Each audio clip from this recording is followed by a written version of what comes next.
Praise the Lord. Happy Saturday to all of you out there. I hope everyone is having an awesome day so far. It's the first month in the new year 2021. A lot of people are still on this new year, new me kick, but yet and still they're still dragging around, carrying around stuff from 2020, from the last 3 to 5 years, and they're still bringing it into the new year with them. You have to learn how to let that stuff go. That's the same stuff that's weighing you down. That's the same stuff that's hindering you from receiving all the blessings that God has stored up for you. You know, I look at it like this.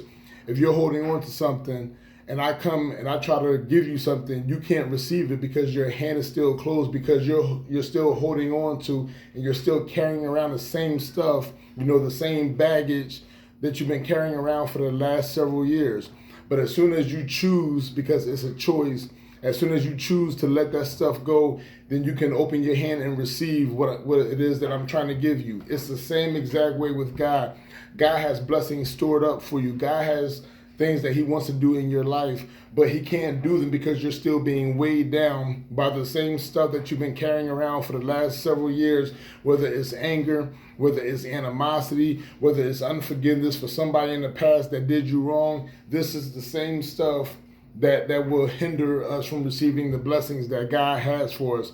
So you have to learn how to let it go. And what comes to mind is the story of the rich young ruler in the Bible. And I'm coming from Mark chapter 10, verse 21. It says, looking at the man, Jesus felt genuine love for him. There is still one thing you haven't done, he told him. Go and sell all your possessions and give the money to the poor, and you will have treasure in heaven. Then come, follow me. At this, the man's face fell, and he went away sad, for he had many possessions. Because he was not willing to part, he was not willing to let go of his possessions, you know, so he could receive what Jesus had for him, so he could receive, you know, the blessings that Jesus had stored up for him. You know, but a lot of us, in hindsight, just like the rich young ruler, there are things in our lives, whether it's the partying, whether it's the clubbing, whether it's the fornication, there are things in our lives that people just don't want to give up to follow Jesus because they know that it is a sacrifice. So I want to encourage somebody on today. You know, I want to help somebody in some way let go of the things that you've been holding on to for the last several years. Let go of the things that's been hindering you from receiving everything that God has for you, and you will be blessed. Take care.